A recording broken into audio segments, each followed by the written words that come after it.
Thank you, Marla, and a big thanks to the incredible panel of experts and to all of you out there listening today who are champions for our nation's public schools. Because you know something? We need to celebrate our public schools, and not just this week, because it's the designated one, but every week. I truly believe this to my core. The creation of the American public school system is one of this nation's greatest inventions and this nation's most important promise. The hard work and solutions being discussed today are both a testament and a source of inspiration to all of us who are invested in our public school system. But we can't do it alone. We need the support of political leaders and the public. That is why, as difficult as this moment in our nation's history has been, we are also in the midst of a great opportunity. The nation has been forced to see how COVID-19 has revealed and exacerbated the inequities that public education educators have seen in classrooms since forever. The students who experience food insecurity and rely on school meals to stave off hunger. The students who don't even have a home.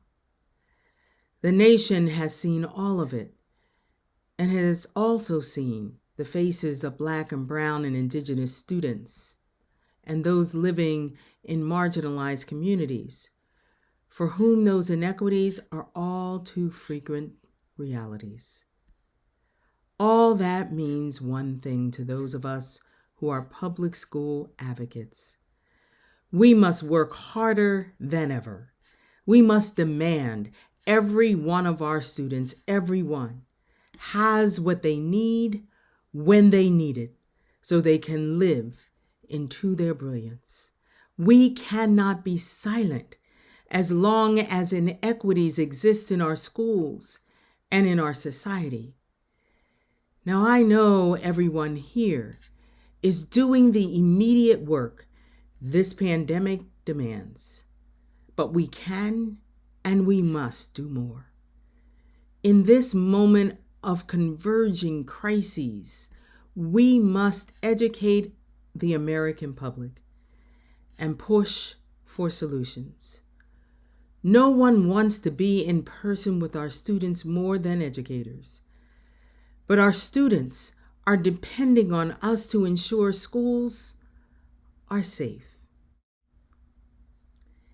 That means we must demand Congress provide the funding that is needed to repair the many schools that didn't meet CDC standards before COVID-19 hit. And of course, we need you to press for universal mask usage and physical distancing and testing and tracing and all of the other CDC guidelines for operating safe schools. You can also help us draw more people into the profession, especially those from Black and Brown and Indigenous communities. And you can also make clear that an expansion of recruitment campaigns, increased educator pay, and the respect for professional expertise and authority can help to attract more students into the profession. After carrying the trauma of the pandemic on their young shoulders for nearly a year, our students will need school nurses and counselors and other mental health professionals more than ever. They will need their educators to have ongoing professional development to equip them to handle students' expanding needs. Please raise your voice and demand that your communities make the investment that can provide the services our students so desperately need. Together, we must demand more from our elected leaders. There is nothing more important than funding our future. There is no more urgent need, no higher calling, no greater purpose than investing in our babies and their future. Together, every one of us must demonstrate that we are worthy of our students. Thank you.